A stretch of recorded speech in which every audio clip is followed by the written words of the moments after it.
त्रेता युग में जब अधर्म और रावण जैसे दुष्टों का आतंक बढ़ने लगा, तब भगवान विष्णु ने अपना 7वां अवतार लिया, श्री राम। अयोध्या नगरी में सूर्य वंश के प्रतापी राजा दशरथ का राज्य था। वे धर्मनिष्ठ और प्रजावत्सल थे, लेकिन संतानहीन थे। संतान प्राप्ति के लिए उन्होंने महर्षि श्रृंगी के मार्गदर्शन में पुत्रेष्ठ यज्ञ किया।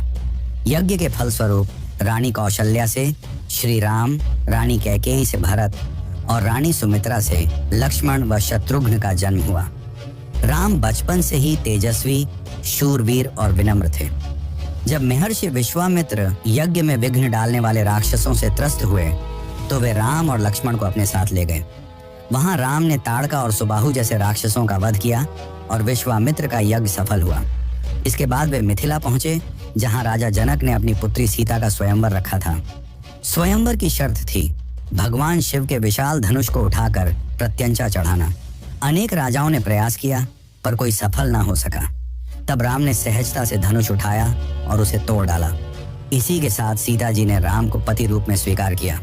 अयोध्या लौटने पर राम के राज तिलक की तैयारी होने लगी, लेकिन रानी कैकेयी अपनी दासी मंथरा के कहने पर राजा दशरथ को अपने 2 वरदान याद दिलाती है।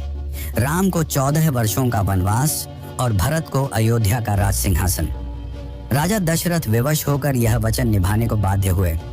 राम ने बिना किसी विरोध के पिता की आज्ञा स्वीकार की और सीता तथा लक्ष्मण के साथ वन की ओर प्रस्थान किया।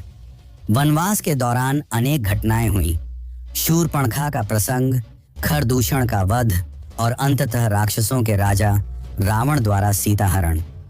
रावण ने सीता को लंका ले जाकर अशोक वाटिका में बंदी बना लिया। सीता की खोज में राम और लक्ष्मण की मुलाकात हनुमान, सुग्रीव और वानर सेना से हुई। हनुमान ने समुद्र लांघकर लंका में प्रवेश किया और सीता जी का पता लगाया। वहां उन्होंने रावण को चेतावनी भी दी और लंका दहन कर लौट आए। इसके बाद समुद्र पर सेतु का निर्माण हुआ और राम अपनी वानर सेना सहित लंका पहुंचे। वहां भीषण युद्ध हुआ। रावण के वीर पुत्र मेघनाद और भाई कुंभकर्ण का वध हुआ। अंततः स्वयं रावण का भी श्री राम ने वध किया और सीता जी को मुक्त कराया। विजय के बाद राम अयोध्या लौटे। पूरे नगर में दीप प्रज्वलित कर उनका स्वागत हुआ। उसी दिन से दीपावली का पर्व मनाया जाता है। अयोध्या में राम राज्य की स्थापना हुई।